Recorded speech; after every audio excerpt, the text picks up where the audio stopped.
no me siento atormentado porque Chile sea un país más desarrollado que Argentina, que Perú, que Bolivia, y yo quiero eso mostrarlo.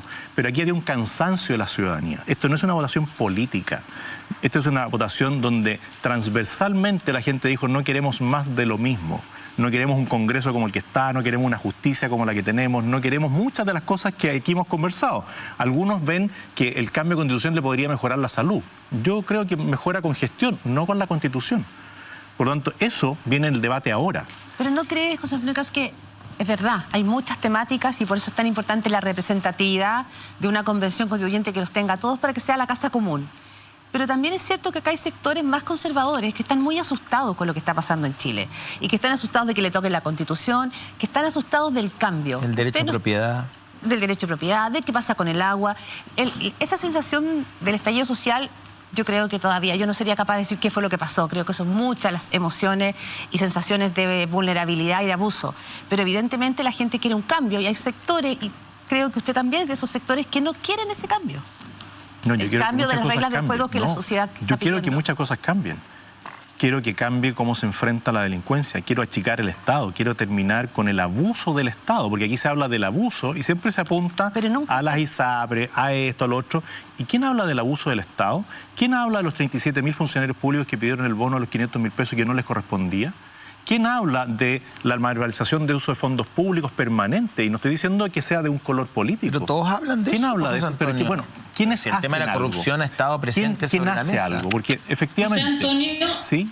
entre las cosas que la gente quiere cambiar y que son parte de este malestar que usted está mencionando, está el nepotismo. Su hijo va de candidato a alcalde por San Bernardo. Están haciendo otro plan en la más pura tradición de la política chilena de meter a toda la familia a la política. No, porque usted bien lo señala, mi hijo va de candidato a alcalde por la comuna San Bernardo. Aprovecho a avisarle a todos los sanbernardinos con los cuales tengo muchos vínculos, porque fui 12 años diputado por ahí, que mi hijo, que felizmente o lamentablemente se llama igual que yo, va de candidato por San Bernardo, la quinta comuna más grande. Es la pura práctica llamada nepotismo. ¿Por qué?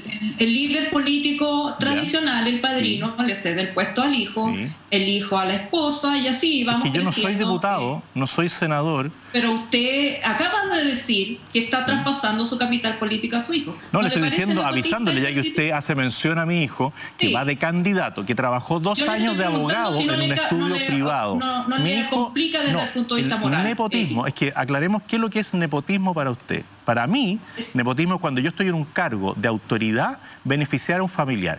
Si yo fuera presidente o fuera diputado y pongo a un hijo mío de jefe de gabinete en un servicio, porque es un cargo de confianza, si designo a un familiar mío... Más o menos lo que hace la Pepa Hoffman. Bueno, usted póngale el nombre que quiera, porque usted le puede poner Goic, le puede poner Hoffman, le puede poner Chadwick, le puede poner Rincón, póngale el nombre que quiera. Pero ahí hay un cargo de confianza. Yo presenté un proyecto de ley antipitutos y presenté un proyecto de ley que lo archivaron los diputados hoy día porque decía que nadie que fuera electo popularmente podía tener un pariente en un cargo de designación de confianza del Estado. Cuando alguien va a una elección es muy distinto, porque es la ciudadanía la que va a elegir si quiere votar por él o no. José Antonio, y cuando vamos a San Bernardo habría que preguntarse... Usted sabe que en política ¿por qué? también, por supuesto, en política existe la autoridad formal y la autoridad informal, y normalmente los que han sido parlamentarios, que han tenido puestos de figuración política, usan su autoridad informal para favorecer la postulación de sus parientes y que perjudica a las personas que por supuesto no tienen ese nivel de conocimiento. ¿Usted me puede decir a quién perjudica que mi hijo vaya de candidato a alcalde por San Bernardo? ¿Usted conoce la realidad de San Bernardo? Fue 12 años alcaldesa Nora Cuevas. Nora Cuevas deja el cargo porque el diputado Belolio se fue al gobierno y Nora Cuevas se va de diputada. ¿Usted me puede decir qué candidato de derecha hay en San Bernardo que pueda suceder a Nora Cuevas después de que se entregó el municipio al socialismo? Porque llegó ahí un señor Cádiz que sacó 3.000 votos como concejal y hoy día es alcalde. Entonces, si usted me dice dónde está el problema, porque en el Partido Republicano tenemos un comité electoral, tenemos una directiva y también se hizo una consulta. Pero usted está a la cabeza de esa directiva y selecciona a su hijo. No, porque yo, mire, para que vamos a entrar en el detalle, pero yo no soy presidente del comité electoral. Le podría mandar los estatutos, podría hacerlo, pero yo me resté, no soy presidente del comité electoral y no participo en el comité electoral. Me preguntan, me dicen, ¿tu hijo estaría dispuesto? Y yo digo que sí. ¿Y por qué le voy a negar a un hijo mío que puede ir a una elección? Lo que le voy a negar siempre a un hijo mío, a un pariente, a cualquiera, es que use un cargo de confianza si es que dependiera de mí. Y eso lo he dicho siempre. Y me parece pésimo que hayan parlamentarios de izquierda y de derecha que tengan a toda la familia trabajando en el Estado. Y lo he dicho siempre. José Antonio, usted ha sido tremendamente duro con el tema de la corrupción, lo planteaba ahora, decía, poco se habla del Estado en relación a al mal uso de los recursos públicos. Yo creo que se habla bastante y espero que hablemos mucho más aún. Conocimos esta semana que el fiscal de Aysén, el fiscal Carlos Palma, se dispone a formalizar a 800 funcionarios del Ejército en la 4ª división de Aysén. Hay más o menos de esos 800, 250 que hoy día se encuentran en el ejercicio. Hay un grupo importante que ya están en retiro por la utilización de fondos públicos para pagar créditos privados a través de una suerte como de cooperativa. O, a mí me sonó bastante a un cutufazo ahí de un sistema de préstamos, ¿no?, al interior de la 4ª división del Ejército. Si esto lo sumamos al Milico Gate y al desfalco de Carabineros, digamos, ¿cuál es su propuesta en materia de probidad para las Fuerzas Armadas y de Orden? Para que esto no vuelva a ocurrir. Estamos hablando de 3.000 millones, de 800 personas. Uno diría, bueno, ¿cuánto más hay debajo de esta punta del iceberg? Es que yo no lo centraría solamente en el tema del Ejército, Carabineros, porque son personas, no es la institución. Pero son 800. Bueno, acaba de haber 37.000 funcionarios públicos que se adjudicaron un bono que no les correspondía y deberían haber sido expulsados todos del Estado. ¿Y dónde están las autoridades? ¿Dónde están los medios de comunicación diciendo que esos 37.000 funcionarios públicos se deberían haber ido porque hicieron abuso de su cargo de responsabilidad? Bueno, pero sabemos que respecto de las Fuerzas Armadas y de Orden existe una accountability o una suerte como de auditoría mucho menos clara y contable en relación a lo que ocurre con los dineros, digamos. No, o sea, es que no es así. Y hay que agregar que esa decisión de pagar con los recursos del Estado lo tomó el comandante en jefe del Ejército. Bueno, y tendrá que dar cuenta, que se corrompieron. Sí, yo no me opongo a que se investigue todo. Y en el caso de Carabineros, siguen presos las personas. Yo no he visto a nadie diciendo que quiere un indulto para que los cometieron un delito porque están procesados. Veo que piden indulto para que los rompieron, destruyeron todos los bienes públicos de Santiago. Pero aquí yo no me opongo que haya investigación, y que haya investigación seria. Y si hay responsabilidad funcionaria, hay que se les sancione. Si yo nunca me he opuesto a eso. Pero hay quienes claro, no se oponen, obviamente está bien no oponerse, como podría además oponerse a que tengan que pagar sus deudas con la ley, ¿no es cierto? Pero uno también quisiera pensar en fuerzas de orden y en fuerzas armadas y de orden más probas de aquí al futuro. Entonces la pregunta de José Antonio, según lo que yo entendí, es cómo hacemos para que una institución, porque estos funcionarios públicos podemos hablar de ellos después, digamos, ahora me interesa hablar de estas fuerzas que son jerarquizadas, que son obedientes y que además en general han actuado como cuerpo. A diferencia de estos funcionarios públicos que no se pusieron de acuerdo, cada uno lo hizo desde su computador y no creo equivocarme cuando digo que no lo hicieron en concierto, ¿no? Más allá de que uno le pueda haber dicho, da lo mismo. Es un acto ilegal. Da lo mismo hasta cierto punto. Muchos de ellos son uniformados también, hay que agregar. Bien, bueno, si da lo mismo, cualquier funcionario público, son 37.000. Sí, pero cuando hay un caso que ocupa 800 funcionarios, en este caso del Ejército, uno puede bien asumir que ahí estaba pasando algo, que no fueron 800 casualidades, no es que fueron 800 personas a la tienda y se robaron y hicieron un robo hormiga. Entonces la pregunta es de nuevo, ¿cómo podemos hacer para aumentar las garantías de accountability para que esto no pase? Parece importante que los chilenos puedan tener confianza en sus uniformados. Y yo creo que por algo las encuestas siguen dándole más confianza a las Fuerzas Armadas que a los políticos. Entonces uno podría decirse, ¿cuál es la contabilidad de los políticos que están en el 3% y las Fuerzas Armadas están en el 40%? Pero no empatemos, porque es verdad. No, yo no estoy diciendo que quiero empatar, estoy diciendo que aquí se ponen ciertos conceptos y se dice, ¿qué hacemos para que no se inunde de corrupción? Las Fuerzas Armadas no son corruptas en su totalidad. Pueden haber personas que hayan hecho actos de corrupción, pueden haber autoridades o mandos que hayan tomado malas decisiones. Pero quizás la persona que recibió ese beneficio no sabía que se estaba cometiendo una irregularidad. José Antonio, si uno Estoy revisa el diciendo, caso de Rutherford, por ejemplo, o sea, la investigación que ha llevado adelante... bueno, vamos a ese caso. El caso Rutherford, o sea, es bien impresentable lo de Fuentealba y Señora, pues, José Antonio. Vamos al caso Rutherford. Cuando los parlamentarios partieron con el sistema parlamentario, le entregaban pasajes y le decían, esto está en su patrimonio. Y ellos lo podían usar para las rifas, para los bingos o para su familia. ¿Y eso significa que lo puede usar Fuentealba de la misma manera? No, no. Por eso quiero terminar la idea. A ver. Porque habían instancias parlamentarias que a los funcionarios, a los parlamentarios le decían, esto es suyo, usted haga lo que quiera. Estaba mal hecho, pero le decían, esto es capital suyo.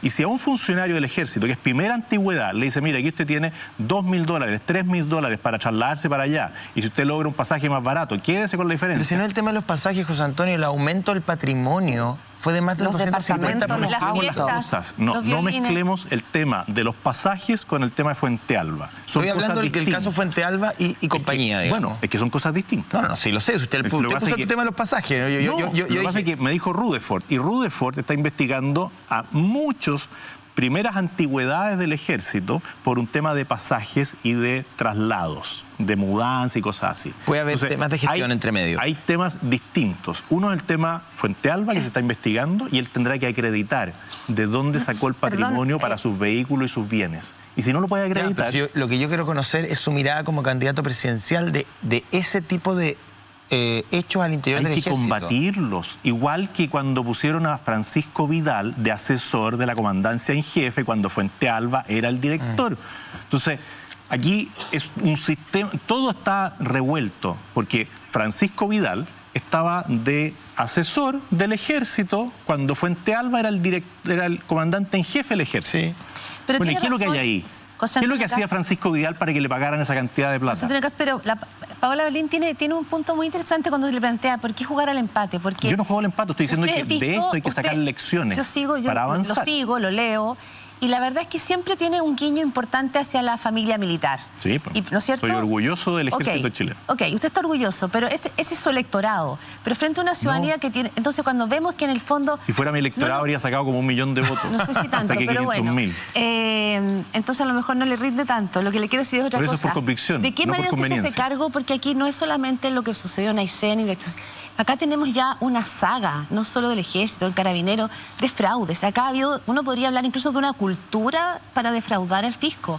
Entonces, ¿cómo se hace cargo usted de eso? Porque un candidato presidencial tiene que no solo defender y sacar a Francisco Vidal, que tiene razón usted en el punto que hace, pero si todo es resistir la crítica, es mejor decir, a ver, ¿qué hacemos con las Fuerzas Armadas para que esta cultura no quiero aparecer aquí como defendiendo lo indefendible. Yo digo que nosotros lo que tenemos que hacer es atacar la corrupción completa. ¿De qué forma? Y para atacar la corrupción completa, primero tenemos que combatir el nepotismo que decía Alejandra.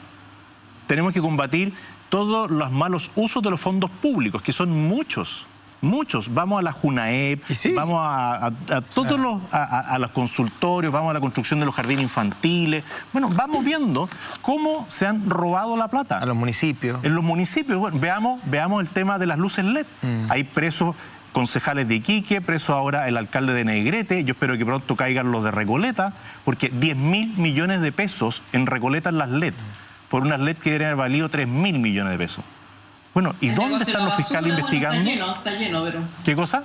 La basura. El negocio de la basura también está lleno de corrupción y corruptelas, pero creo que la pregunta va hacia... bueno, enfrentémoslo de verdad. Pero mi pregunta, de verdad. Y cuando ustedes, por ejemplo, traigan al alcalde Jadwe la próxima vez acá, pregúntenle por los 10.000 millones de las LED, pregúntenle por los 1.500 millones de Walmart, del concierto de música moderna, pregúntenle por los casi 1.000 millones que le ha pagado al abogado Colombara. Y si nos contesta qué ha pasado con los militares... Nunca podemos conversar con nadie porque uno nos contesta del otro y el otro del uno. Que se investigue y que se sancione a los responsables. Yo no voy a tapar a nadie ni a proteger a nadie que haya cometido una irregularidad. Oye, yo creo que esta entrevista merece un aplauso. Continuará una parte 2, porque nos quedaron muchos temas. Un café. Me gustaría haber hablado con usted de eutanasia. Oye, en una de esas Marley me regala otro de esos vasitos porque me regalaron uno, son muy buenos. Ya, pero si tenemos... Siempre la visito. Yo le puedo hacer la publicidad en mi canal de YouTube, joseantonioCast.cl. Es que... Empezamos con las componendas. El placement se llama placement. Tú que estás en Estados Unidos sabes que el placement funciona. Por eso aquí usted no ve nada. Aquí. A ver, voy a Bueno, pero el canal, entonces... Voy a formularle el canal tema... en el cual tú participas está auspiciando esta marca.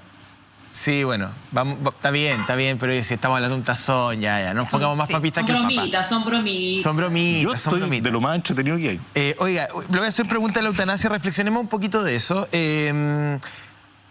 ¿Cuáles son los límites del Estado para usted, don José Antonio? Porque hemos visto con Mi hijo no te metas, han sido firmes con limitar al Estado en materia de educación, en materias de derechos, digamos, sexuales y reproductivos, pero ahí parece que en el caso de la eutanasia el Estado efectivamente pudiese decidir respecto de una vida, ¿o no?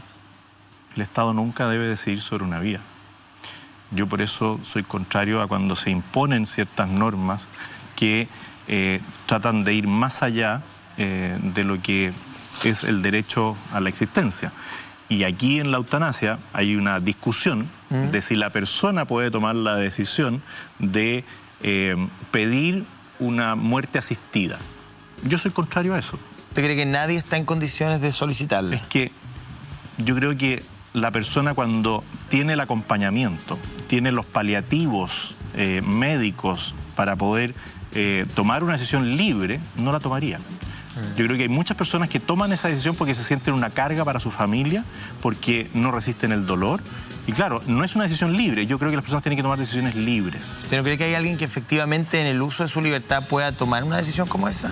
¿Habrá algún caso?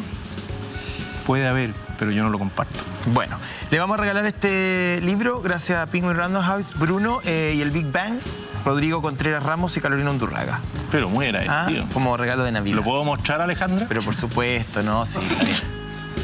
Oye, queremos agradecerle a José Antonio. Queremos agradecer también a Candel, que siempre nos tiene, pero nos trajo, mira, un pan de papa exquisito, nos vamos a quedar picoteando después del programa. Y lo que quiere me lo llevo a mis hijos. También. Tienen nueva sede ahí, en el Isidoro Yáñez 2520, si no me equivoco, sí, ahí en Providencia, para que ustedes puedan comprar todo lo que ofrece esta espectacular pastelería. Que disfruten del resto del fin de semana. Y gracias a Claudia, un placer, Paola, gracias a Alejandra. Gracias por todo. Un beso a la distancia. Chao, Alejandra. Chao, un abrazo.